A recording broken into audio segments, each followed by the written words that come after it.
Well, after a record-setting year in 2022, U.S. beef exports have certainly faced some headwinds this year.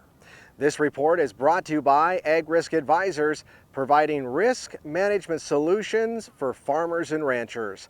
Learn more about livestock risk protection by visiting agriskadvisors.com. Well, during the cattle industry summer business meeting here in San Diego, U.S. Meat Export Federation Chief Executive Officer Dan Hallstrom said that the tide is turning thanks in part to consumers around the world and their love for high-quality U.S. beef. There's quite a few headwinds out there. I mean, we have less cattle supply, so less available beef to export. You've got a strong dollar in Asia, and you've got a food service market that's really not recovered throughout most of Asia. But despite all that, demand has been pretty darn good, led by retail. And so we're optimistic about that. Without a doubt, though, that the leader to date this year has been Mexico. The North American Free Trade Agreement countries, Canada and Mexico have been pretty strong throughout the first part of this year. So if you think about a little bit of a rebound in the second half of this year with Asia, especially in food service, it might turn out to be a pretty good year. He says despite these headwinds, U.S. beef is still in a really good position.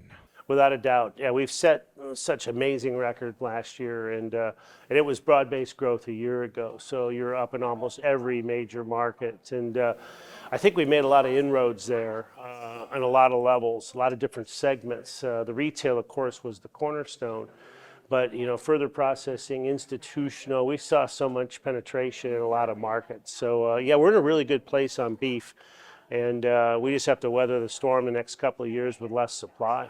And he says beef exports really do create more value for cattle producers back at home. Yeah, and the thing we should also emphasize is that even though our business is down a bit, we're still seeing the value side come through. And you got a $300 to $330 hundredweight cutout on choice, and that hasn't been a problem for a lot of these international markets. They're paying the price. So I think the acceptance of our product from a quality standpoint and the ability and willingness for a lot of these countries to pay whatever the market price is for high quality is there. You're talking about $400+ a head on every animal exported.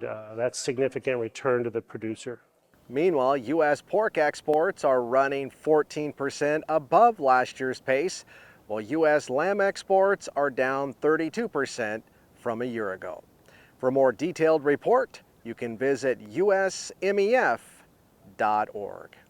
Reporting from the cattle industry summer business meeting here in San Diego, California, for the Western Ag Network, I'm Russell Nemitz.